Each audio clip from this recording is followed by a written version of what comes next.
Hello friends, I am Dharamveer. Welcome all of you on your our channel Mentor Mentee.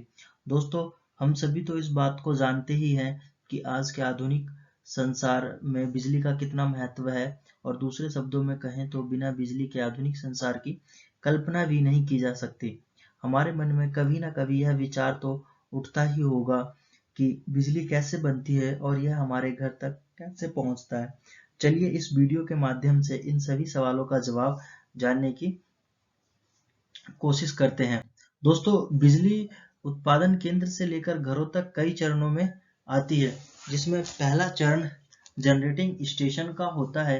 ये एक image है generating station का, जिसके अंदर जो बड़े बड़े डैम होते हैं, यानी बांध बांध बना के हम पानी को रोकते हैं और उस पानी को एक पाइप्स के द्वारा जनरेटर तक लाया जाता है। दोस्तों, इस पाइप को ट्रेस रैक कहा जाता है और ये जो हाइट है इसे हेड कहते हैं और ये जो लोअर पॉइंट होता है इसे टेल कहते हैं।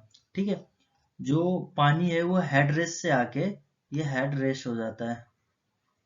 हेड रेस से वाटर आता है फ्लो करते हुए और वो टरबाइन जो होता है यहाँ पे जनरेटर जिसे कहते हैं, इसके अंदर इसकी व्हील्स लगी होती है। ठीक है, उनसे टक्कर खाता है और जिससे ये जो होता है हमारा जनरेटर बहुत तेजी से घूमता है, जिसकी स्पीड आप 1000 आरपीएम, 1500 आरपीएम, 500 आरपीएम, इतना मतलब एज पर जो स्पीड होता है, वेलोसिटी होती है वाटर की, उसके अकॉर्डिंग ये रोटेट करता है।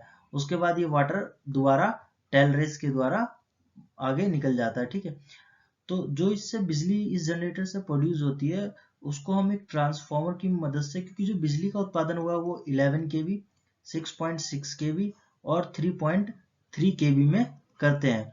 बिजली का उत्पादन 11 केवी से ज़्यादा कभी नहीं किया जाता। वो इकोनॉमिकल रीजन होता है, क्योंकि अगर हम 11 केवी से ज़्यादा बिजली का उत्पादन करते हैं तो उसमें जो हमारा उत्पादन केंद्र है, पावर स्टेशन या जनरेटिंग स्टेशन, तो जो उसके अंदर जनरेटर या अदर इक्विपमेंट्स लगेंगी उनकी कॉस्ट बढ़ जाती है। इस वजह से हम कोशिश करते हैं कि लो वोल्टेज पे पावर को जनरेट करें। उसके बाद स्टेप ट्रांसफार्मर आता है। जैसा कि मैंने पहले की वीडियो में आपको बता रखा है कि ट्रांसफार्मर का क्या काम होता है कि ये वोल्टेज या करंट के लेवल को घटाता है या बढ़ाता है।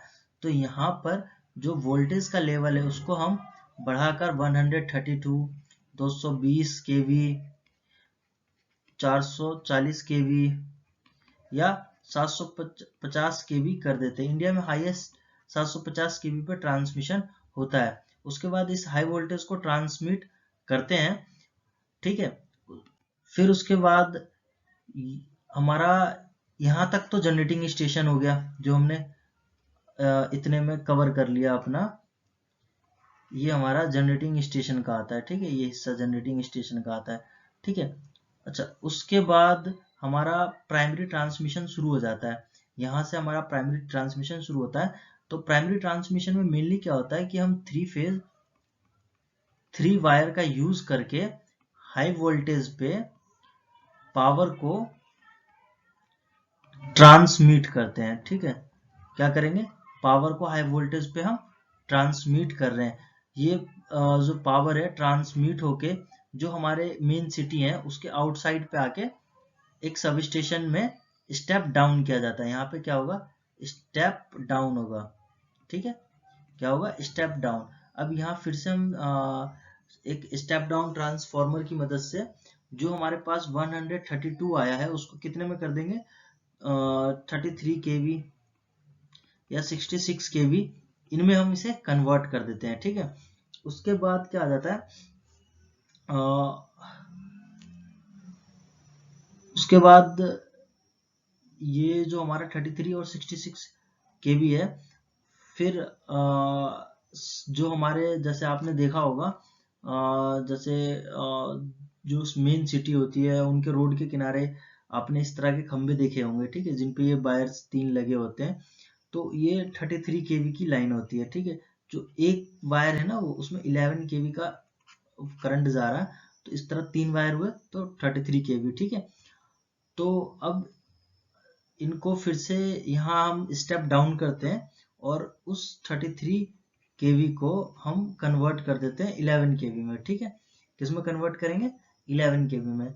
अब मान लीजिए जैसे कि कोई कंज्यूमर है, ठीक है, यहाँ तक तो हमारा सेकेंडरी ट्रांसमिशन का बात था इधर। ठीक है, अब यहाँ से हमारा जब हम 11 केवी की बात करते हैं तो हमारा यहाँ प्राइमरी डिस्ट्रीब्यूशन शुरू हो जाता है। ठीक है, तो प्राइमरी डिस्ट्रीब्यूशन के केस में क्या होता है कि जैसे मान लीजिए कोई कंज्यूमर है SIP का, स्मॉल इंडस्ट्री, ठीक है, तो उनके पास मान लीजिए लोड जो है उनका 50 किलोवाट से ज्यादा का है, तो उस केस में हम उनको 11 केवी का लाइन प्रोवाइड कर देते हैं। मान लीजिए जैसे पोल माउंटेड हो गया, ठीक है, इस पे एक ट्रांसफार्मर लगा दिया और 11 केवी का जो होता है उसको हमने एक मतलब सप्लाई सिस्टम दे दिया, वहां से अपना लाइटिंग लोड और पावर लोड जो होता है वो यूज करता है बंदा। ठीक है, अब सेकेंडरी प्राइमरी डिस्ट्रीब्यूशन के बाद अब हमारा आता है सेकेंडरी डिस्ट्रीब्यूशन। अब सेकेंडरी डिस्ट्रीब्यूशन में हमारा मेनली क्या हो जाता है कि अब जैसे हमारे घर हो गए, ठीक है, तो हमारे घर में सेकेंडरी डिस्ट्रीब्यूशन के माध्यम से ही करंट आता है। ठीक है, यहाँ पे करंट की वैल्यू या तो 400 वोल्ट होगी या 230 वोल्ट होगी। ठीक है, 230 वोल्ट अगर हम दो एक फेज और न्यूट्रल के बीच की बात करें या लाइन और न्यूट्रल के बीच की बात करें तो 230 होगी, और फेज टू फेज की बात करें तो 440 करंट होता है। तो हमारे घर में मोस्टली 230 वोल्ट का करंट आता है। ठीक है, ये सेकेंडरी डिस्ट्रीब्यूशन में हमने घरों में बिजली दे दी। तो हमने देखा कि जो बिजली है वो 5 स्टेप्स में हमारे घरों तक आती है। वो स्टेप्स कौन कौन से, आइए एक बार रिकॉल कर लेते हैं। ठीक है, तो सबसे पहला होता है हमारा जनरेटिंग स्टेशन, जनरेटिंग स्टेशन। ठीक है, दूसरा क्या हो जाता है हमारा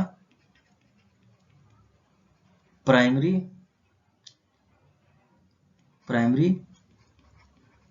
ट्रांसमिशन, प्राइमरी ट्रांसमिशन हो जाता है। फिर तीसरा हमारा क्या हो जाता है सेकेंडरी ट्रांसमिशन। ठीक है, चौथा क्या होता है हमारा प्राइमरी डिस्ट्रीब्यूशन,